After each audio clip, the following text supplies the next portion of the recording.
Papa, ang laki na talaga ng ano, mangga. Ayun, ang dami pa niyang bunga. Pwede pa nga 3 bahay yan dyan, Haina eh. 1, 2, 3, pang-4 dun sa taas. Asa man ang pintuan dito ni Manoy, ma? Asan man ang pintuan itong kubo nakasara? Sarado dito. Sarado dito.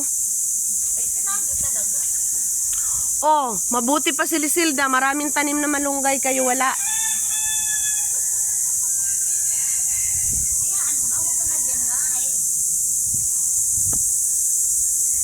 Ang kubo ni Manoy Papa, walang daanan.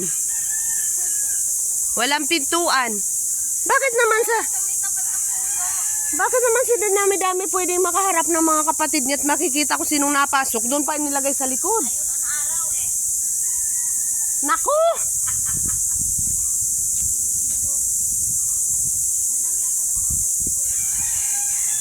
Oh, ayan na, ang pintuan. Dito pala, oh. May ahas daw na pumasok dyan. Di ka ba naman aahasin dito? Ay, dito sa tagiliran na ito, inahas na tayo. Dito talagang ahas. Yung muhon, Papa, dyan yun. Ngayon, nandoon na. Yun. Nabago na yung lugar mo. Kaya nakakapiranggot lang na lupa yan. Hindi ko yan ikakayaman. Ang laki na ng kalsada dito, Papa. Oh, 'di ba? Pang highway na talaga. Oh.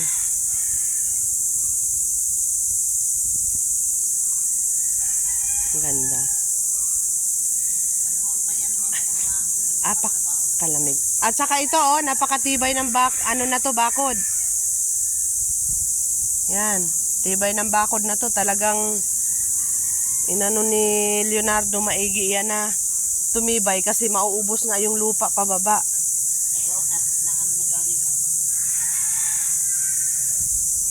Reko.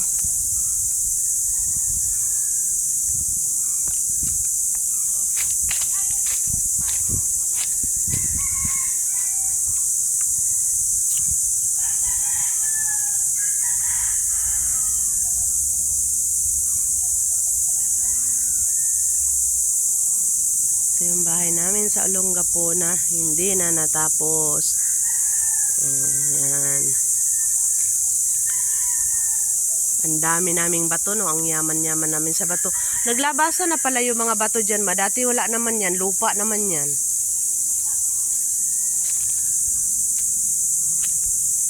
Daming bunga ng mga mangga. Puro Indian. Ay! Andito sa malapit. Ayan.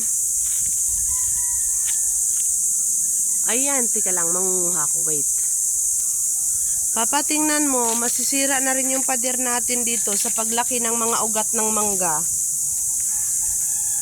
Ayan, oh, ang lalaki ng mga ugat ng mangga na lumusot, kaya yung pader natin, ayan, nag-crack na sila. Crack na yung pader. Ayan. Ang lalaki kasi ng puno ng mangga na lumusot na. Ayan, oh. Malalaki masyado yung puno ng mangga, lumusot na yung ano niya, kaya ganyan. Ayun, parang itong pader na ito, umano na siya, lumundo na siya papunta dito sa labas.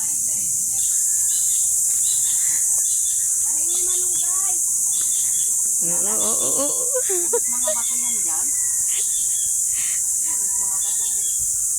Kaya abutin yan, ma.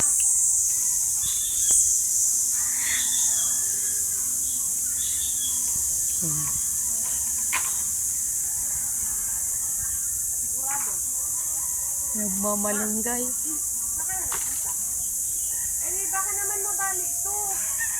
Kaya nga. Ang kuyat-kuyat. Nagbawagon mo doon. Hindi na pala magnakaw. Hindi ka mahuli. Ginagawa mo.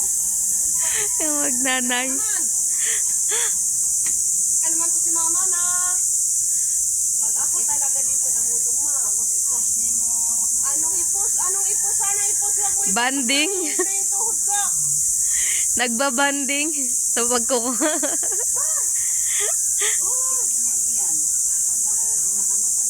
Ma,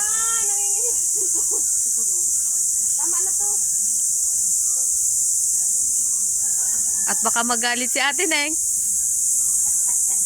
Isa lang yung kinuha ko. Ang kapalit, 2 buwig ng saging. Manahimik siya. Ayun pa, may ebidensya ako. Bagong tiba yan. Kaya marami siyang aabuluhan sa akin. Wala pang ano, May? Wala pang kasoy? Wala pa. Sabi ko pa naman kay ate, mag-iihaw kaming kasoy.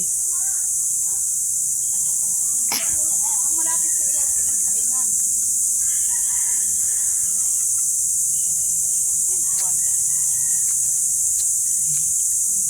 Yaman ni ate sa bato. Hello guys. Itong babae dito, nagnanakaw ng malunggay.